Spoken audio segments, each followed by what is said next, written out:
ರೋಡಿನಲ್ಲೆಲ್ಲ ನೀರು ಹತ್ತಿ ಗಟಾರದಲ್ಲಿ ನೀರು ಹೋಗದೇ ಇರೋದ್ರಿಂದ ರೋಡ್ನಲ್ಲಿ ಹತ್ತಿ ಶಾಲೆಯ ಆವರಣದಲ್ಲಿ ಪ್ರವೇಶ ಮಾಡಿಬಿಟ್ಟಿದೆ. ಅದರ ನಂತರ ಅದು ಏರ್ತಾ ನಮ್ಮ ಶಾಲೆಯ ಎಲ್ಲ ಕೊಠಡಿ ಒಳಗಡೆ 11 ರೂಮ್ಗಳಿದ್ದಾವೆ.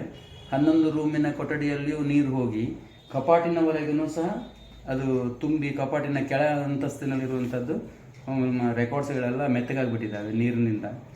ಅದಕ್ಕಾಗಿ ಈಗ ಸ್ವಲ್ಪ ಸ್ವಚ್ಛತೆ ಮಾಡಿಕೊಂಡು ಎಲ್ಲ ಸರಿಯಾಗಿ ನೋಡ್ಕೊಳ್ಲಿಕ್ಕೆ ಅಂತೇಳಿ ರಾತ್ರಿಯೇ ಬಂದು ಕೆಲಸ ಮಾಡ್ತಾ ಇದ್ದೇವೆ.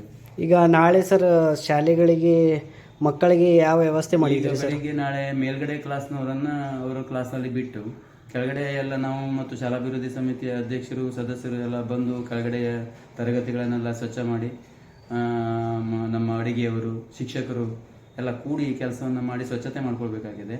ಅದರ ನಂತರ ಒಂದು ಹೊತ್ತು ಈ ಕೆಲಸಕ್ಕೆ ಹೋಗ್ತದೆ ಅದು ಸ್ವಚ್ಛತೆಗೆ.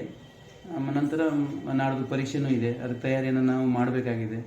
ಆಮೇಲೆ ರೇಷನ್ ಸರ್ ಮಕ್ಕಳಿಗೆ ರೇಷನ್ ನಾಳೆಗೆ ಮಾಡ್ತೇವೆ.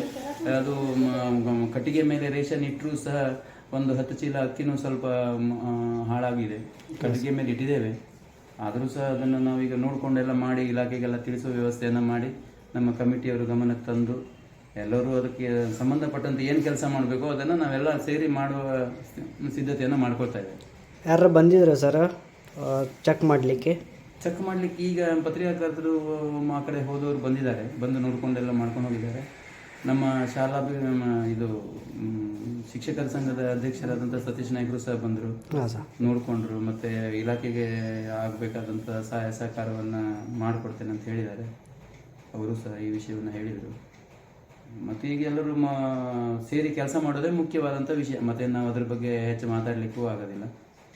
ನಿಸರ್ಗದ ವಿಕೋಪ ಆದ್ದರಿಂದ ನಾವೇನು ಹೆಚ್ಚು ಬಹಳಷ್ಟು ಇದನ್ನು ಮಾಡಿ ಈ ಕೆಲಸ ಮಾಡೋದೇ ಮುಖ್ಯ ಆಗಿದೆ ಈಗ ಶಾಲೆಯಲ್ಲಿ ಅಷ್ಟೇ.